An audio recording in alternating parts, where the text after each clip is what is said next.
नमस्कार, मी उल्का उद्धव पटवर्धन. उल्काच किचनमध्ये आपणा सर्वांचं स्वागत आहे. मी आज आपल्याला बेसनचा छान असा लाल तिखट घालून झुणका करून दाखवणार आहे. मी बेसनचं पिठलं करून दाखवणार आहे. त्याच्यासाठी आपण साहित्य घेतलं आहे म्हणजे काय, पहिलं फोडणीसाठी तेल, मोहरी, जिरं, भरपूर कांदा, कढीपत्ता, बेसन, मीठ, लाल तिखट, हळद आणि चिमूटभर हिंग असं मी याचं साहित्य घेतलं आहे. आता आपण पहिल्यांदा काय करूया, तेल टाकूया फोडणीला. ह्या झुणक्याला थोडं तेल जास्त लागतं कारण कांदा परतायचा आहे, त्याच्यामुळे आपल्याला झुणक्याला तेल थोडं जास्त लागतं. हे तेल आपण ना सगळीकडे जरा लावून घ्यायचं व्यवस्थित कढईला,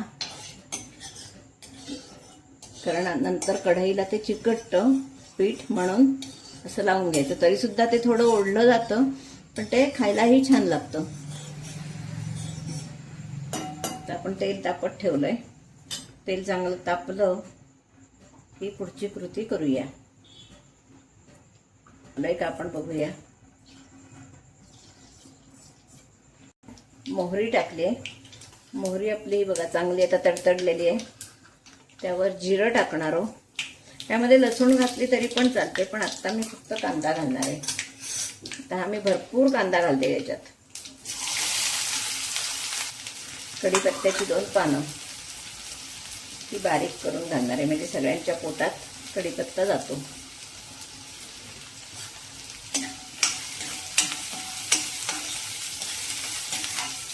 तर आपण हा कांदा चांगला वाफवून घेऊया, म्हणजे ट्रान्सपरंट होईपर्यंत. थोडा अगदी पूर्ण तळायचा नाहीये, पण बऱ्यापैकी असा वाफवून घेऊया. वर टाकते.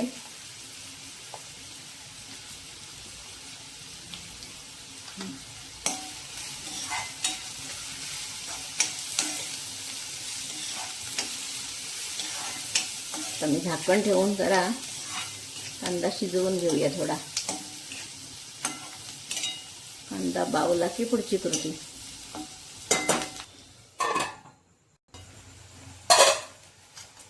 आपला कांदा आता बऱ्यापैकी तळलाय, ट्रान्सपरंट व्हायला लागलाय. आता आपण त्यावर मी तिखट घालणार आहे.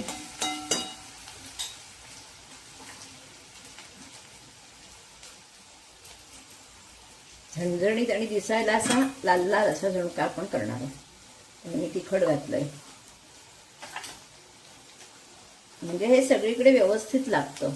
चिमूटभर हिंग, नंतर मीठ घालायचं. आपण हे सगळीकडे मसाला लावून घेऊया.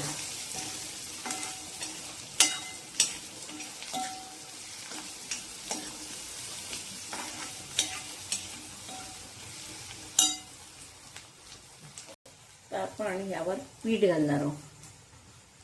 आधी मी थोडं घालते, मला ते जास्त वाटतंय वाटीपेक्षा. 1 वाटी पीठ मी घेतलंय. हे पीठ आपण जरा भाजून घेऊया, म्हणजे आपला झुणका खमंग होतो.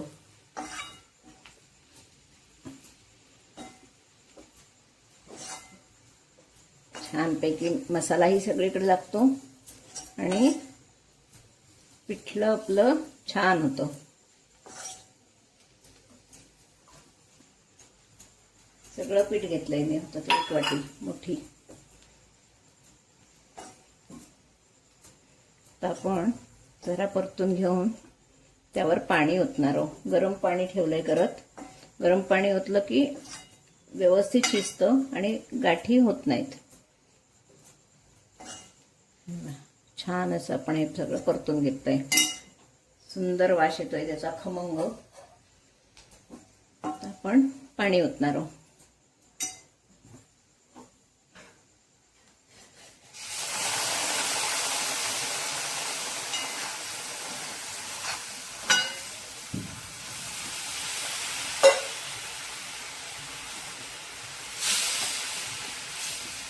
भाजल्यामुळे शिजायलाही वेळ लागत नाही आणि गरम पाणी ओतल्यामुळे पटकन हे शिजतं. आपल्याला पाणी अजून हवंय. चांगल्या मोठ्या 2 वाट्या मी पाणी घातलंय.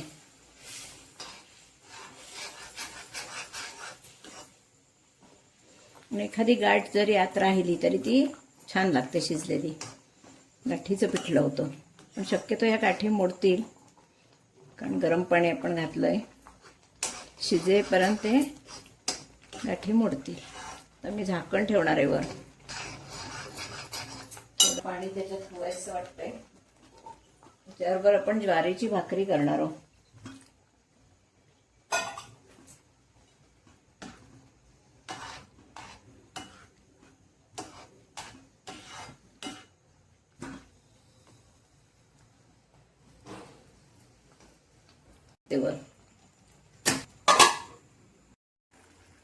असा आपला बेसनचा झुणका खाण्यासाठी तयार आहे. कोथिंबीर घालून त्याचा कलर बिका किती सुंदर दिसतोय. तो जितका त्याचा कलर सुंदर दिसतोय तितकाच तो खायला सुद्धा छान झालेला आहे. ज्वारीची भाकरी आणि झुणका असा आमचा आजचा मेनू आहे.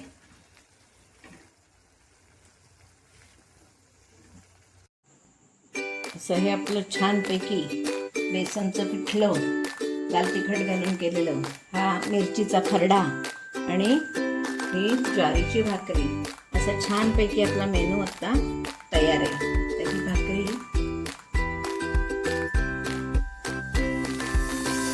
आपण व्हिडिओ कसा केला, पिठलं मी कसं केलं, हा माझा व्हिडिओ पहिल्यापासून शेवटपर्यंत बघा. माझा व्हिडिओ जर तुम्हाला आवडला लाईक करा, शेअर करा, सबस्क्राईब करा, बेल आयकॉन बटन दाबायला विसरू नका. धन्यवाद. असं आता हे पिठलं घ्यायचं, ठेचा घ्यायचा आणि छानपैकी भाकरी मस्तपैकी खायची. याच्यात वाटलं तर तेल घालायचं, तेल तूप काय आपल्याला हवं असेल ते घालायचं. एकदम सुंदर असा हा झुणकाने ठेचा झालेला आहे. माझा हा व्हिडिओ बघून तुम्ही नक्की करा आणि आवडला तर लाईक शेअर सबस्क्राईब करायला विसरू नका. धन्यवाद.